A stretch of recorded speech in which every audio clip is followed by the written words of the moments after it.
Hello दोस्तों, मैं Manish Kumar. Manish JMS channel में आप सभी का स्वागत है। आज का टॉपिक है लेसन प्लान गणित विषय का, जिसका सब टॉपिक है ज्यामिति आकृतियाँ। तो लेसन का फॉर्मेट में लेसन नंबर डाल देना है। पुपिल टीचर्स नेम में स्टूडेंट का नाम आ जाएगा, रोल नंबर में कॉलेज का रोल नंबर, सब्जेक्ट में गणित, क्लास 6, टॉपिक ज्यामिति आकृतियाँ, section A, duration of lesson 40 minute, date डाल देना है। उसके बाद लेसन प्लान का पहला पॉइंट आ जाता है सामान्य उद्देश्य। सामान्य उद्देश्य के अंतर्गत कुछ पॉइंट दिए गए हैं। पहला पॉइंट है बच्चों का मानसिक व बौद्धिक विकास करना। दूसरा पॉइंट है छात्रों की तार्किक विश्लेषण शक्तियों का विकास करना। थर्ड पॉइंट है छात्रों की गणित के प्रति रुचि उत्पन्न करना। फोर्थ पॉइंट है छात्रों को दैनिक जीवन में गणित विषय के महत्व के बारे में बताना। पांचवा पॉइंट है छात्रों में गणितीय समस्याओं का समाधान करने की शक्ति उत्पन्न करना। छठा पॉइंट है छात्रों को गणित के सामान्य ज्ञान से अवगत कराना। दोस्तों, अगर वीडियो पसंद आ रहा होगा तो लाइक, शेयर एंड सब्सक्राइब करें और डिस्क्रिप्शन में लिंक दिया गया है। अगर ऑनलाइन परचेज करते हैं तो वहां से जाके कुछ परचेज कर सकते हैं। नेक्स्ट पॉइंट आ जाता है विशिष्ट उद्देश्य। छात्रों को गणित के विभिन्न ज्यामिति आकृतियों से परिचित कराना। सेकेंड पॉइंट है छात्रों को ज्यामिति आकृतियों में अंतर समझने संबंधी ज्ञान देना। फिर नेक्स्ट पॉइंट आ जाता है सहायक सामग्री। सहायक सामग्री के अंतर्गत श्यामपट्ट, चौक, झारन, संकेतक, कक्षा कक्ष, पाठ्य सामग्री, चार्ट इत्यादि। नेक्स्ट पॉइंट आ जाता है पूर्व ज्ञान परिकल्पना। पूर्व ज्ञान परिकल्पना के अंतर्गत बच्चे जानते हैं कि दो या अधिक रेखाओं के मिलने से किसी आकृति का निर्माण होता है।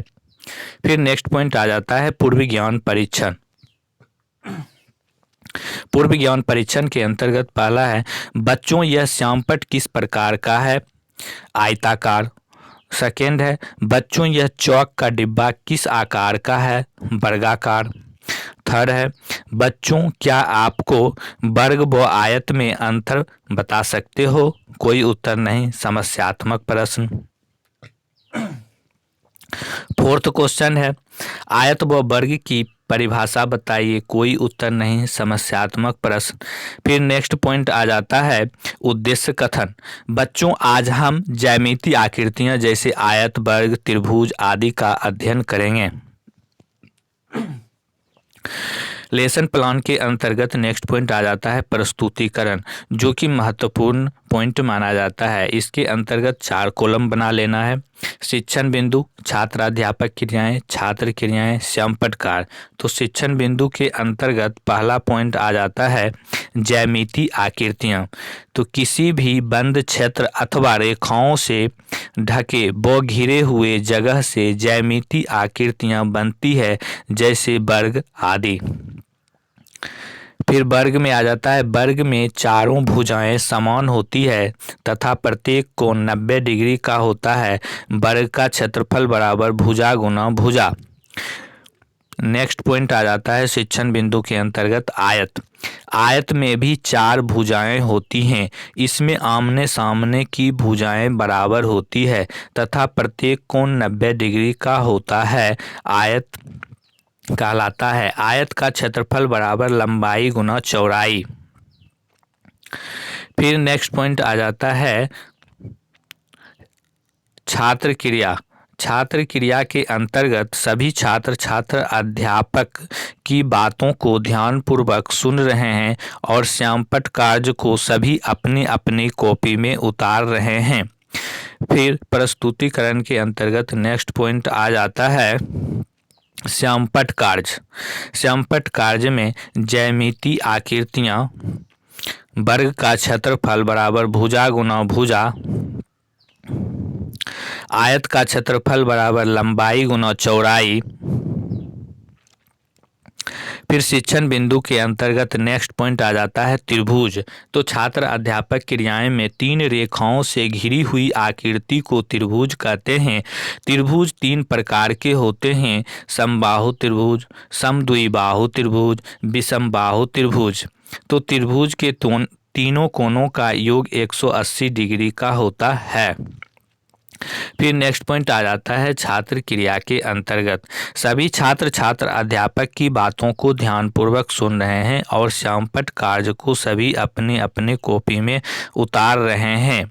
फिर प्रस्तुतिकरण के अंतर्गत नेक्स्ट पॉइंट आ जाता है श्यामपट्ट कार्य।